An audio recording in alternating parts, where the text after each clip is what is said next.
Bien, amables televidentes, tenemos un personaje muy importante de Navarrete, un navarretense de pura cepa.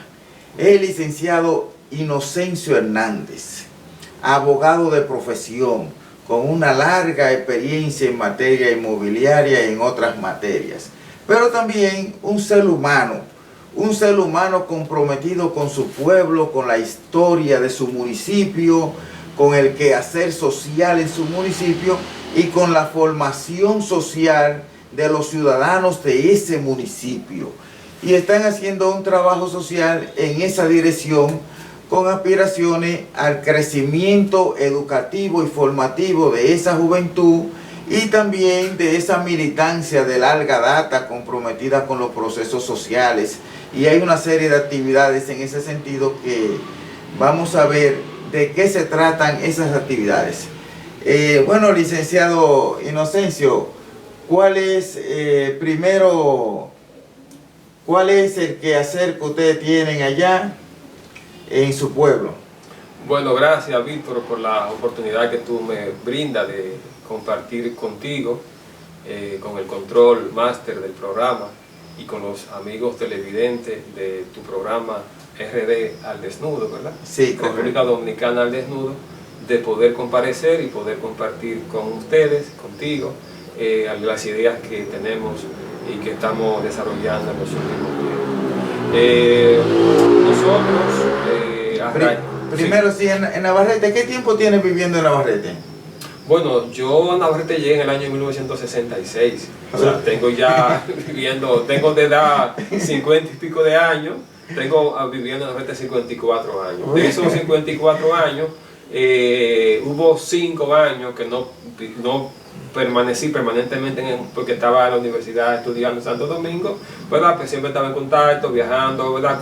Porque mi familia se quedó viviendo en Navarrete, como tal, vivimos allá y entonces tenemos ya viviendo en Navarrete 54 años. Mira, eso es un dato importante, ¿tú sabes por qué? Porque hay muchos jóvenes que se hacen profesionales y cuando se hacen profesionales se van de los pueblos se van para las grandes ciudades. Sí. Pero el licenciado Inocencio se ha quedado en su pueblo. Yo diría ama su pueblo. Siempre se decía antes que se decía que la novia del profesional, del estudiante, no es la del profesional. Bueno, entonces conmigo pasó lo contrario. Lo contrario. Mi novia es mi esposa actual, o sea, la que era novia mía ahora es mi esposa, y yo en vez de quedarme en la capital me volví para Navarrete. Sí, que la trajiste para Navarrete. No, ella es de Navarrete. Ella es Navarrete también. Perfecto. Bien, ya con todo ese tiempo ahí, entonces, ¿cuál es la idea embrionaria que se tiene del quehacer social ahí? Bueno, nosotros, como todos sabemos, Navarrete es una comunidad histórica de un pasado y un presente combativo, ¿verdad? Nadie puede negar esa realidad, que está latente, que está presente y que todos la conocemos, los amigos de Navarrete y los amigos del país y de Santiago y de la región. Conocen la característica de Navarrete. Entonces nosotros hemos entendido que tenemos que ir al rescate, ¿verdad?, de lo que son los valores históricos de lucha del pueblo de Navarrete. Por ejemplo, mucha gente desconoce que Navarrete fue un bastión del 14 de junio en la época trujillista. Tengo entendido que el mismo alcalde que ahora dirige el destino de Navarrete se organizó dentro de esa estructura política para combatir el trujillismo o sus remanentes. Y hay todo un legado de lucha de los años 60, ¿verdad?, que merece ser rescatado. Igual también ocurre con la generación de los años 70 y con mi generación de los años 80, que es donde yo ya comienzo a descollar como un líder cultural, un inquieto joven en las escuelas, en el liceo, en los barrios, con el grupo cultural. Entonces de ahí es donde yo emergo, donde nosotros emergemos, y entonces queremos rescatar esos valores. De hecho, cuando fuiste al liceo, ¿te organizaste en el movimiento estudiantil? Sí, estuve organizado en lo que se conocía como la Unión Nacional de Estudiantes Revolucionarios UNER. En la UNER. En la UNER, y también participé con un grupo cultural que ya se llamaba Los Filantrópicos, que era algo parecido al Grupo Eduardo, pero no el mismo grupo, o sea, era un grupo diferente, porque teníamos los mismos fines, ¿verdad? Yo fui a Navarrete, yo era del FJS, estábamos formando allá el FJS. Ya. Bueno, pues En otro orden, el grupo filantrópico, ¿qué hacía el grupo filantrópico? Bueno, el grupo de los filantrópicos era un grupo cultural, ¿verdad? Cultural, pero ¿qué hacía? ¿Ballet, folclore? No, poesía coreana, Poesía dramas, llevábamos drama, llevábamos ese tipo, ¿verdad? de teatro popular, hacíamos presentaciones teatrales y culturales en los barrios, en las comunidades aledañas a Navarrete, cuando había eventos especiales como eran Entonces, las famosas. había teatro y poesía coreana. Poesía coreana. Ven acá, se ha perdido un poco lo que es la poesía coreana, porque ahora los jóvenes lo es saltar, lo urbano, tiran patadas y maquiradeza y cosas. Y esa juventud tan decente antes, formal, que hacía su poesía coreada, claro, y todas esas cosas, y que interpretaban poesía y que se enamoraban con poesía, sí. Y les recitaban a la novia poesía. Poemas de amor y todo todas esas cosas que existían antes. Eso sí se ha perdido. Entonces, claro, eso es lo que ustedes quieren rescatar. Bueno, queremos rescatar eso. Pero además de eso también queremos rescatar el valor histórico de las luchas sociales, de las luchas políticas de esa generación. Por ejemplo, en Navarrete hubo una generación en los años 60 que fue una generación combativa frente a los remanentes del trujillismo, y esa generación necesita que se recupere parte de su legado histórico. Entonces, en ese sentido, estamos desarrollando la idea, junto con un otro compañero y amigo de Navarrete, de crear lo que hayamos denominado un museo de la resistencia. Es decir, que todo ese legado de todas esas generaciones de los años 50, 60, 70 y de los 80 pueda, digamos, ser recogida y pueda ser presentada en un lugar, ¿verdad? En un lugar apropiado, en un local apropiado, adecuado, para que a través, digamos, de fotografía, de documentos, de video, de todo ese tipo de cosas, de relatos históricos, de conferencias, de charlas, podamos regularmente hacer actividades y recuperar todo ese legado de lucha de nuestra comunidad de Navarrete. Sí, también esa juventud de la que hablábamos, de poesía y todas esas cosas, no solo hacían poesía romántica, también hacían poesía épica. Claro, de protesta, claro. Llamar a la conciencia social, despertar en la juventud de esa época su conciencia frente a la problemática social, a los temas, por ejemplo, en esa época lo que estaba de moda era la tenencia de la tierra, ¿verdad? Que era el latifundio, a favor de la reforma agraria, a favor de las luchas en el campo, a favor de que el campesino tuviera acceso a la tierra, que pudiera trabajar, pudiera vivir, digamos, condiciones dignas. Entonces, justamente ese fue, digamos, el ambiente que muchos de nosotros vivimos durante esa época. Claro, ya en los años 60 comenzó a desmembrarse lo que fue la estructura productiva del campo dominicano, y nosotros tuvimos la excepción en Navarrete.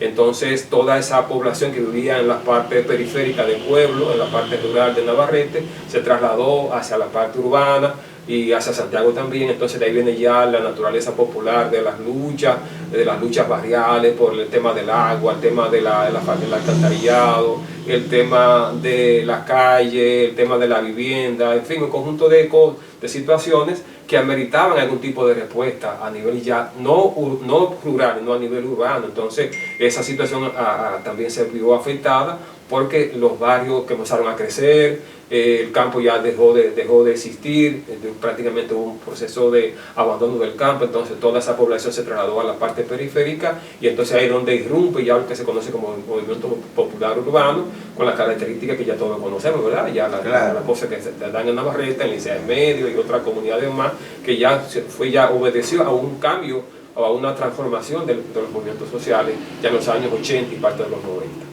Perfecto. Entonces ahí en Navarrete, ¿cuántos barrios nuevos han crecido y cuál ha sido el crecimiento urbano que ha tenido el municipio de Navarrete?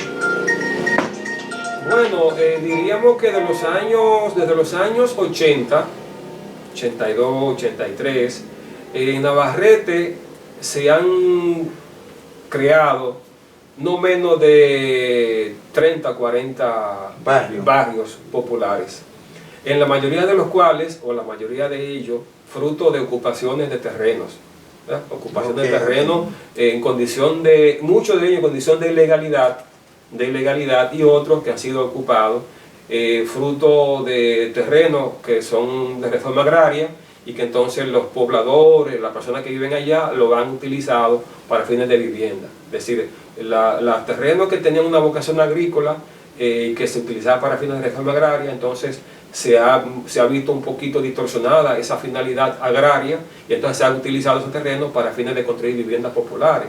Porque hay que ser crítico y justo frente a esto. Los estados o el Estado dominicano, los gobiernos dominicanos en los últimos 20 o 30 años no han desarrollado una política de vivienda adecuada, entonces la población crece, entonces al no haber, digamos, en este caso, una política de crecimiento urbano, de crecimiento de la vivienda, entonces la población recurre a los mecanismos que tiene, ¿verdad? Para tener un techo, una vivienda, que en este caso es ocupar terrenos ilegales, cuestión que uno no la justifica, pero se le explica, ¿verdad?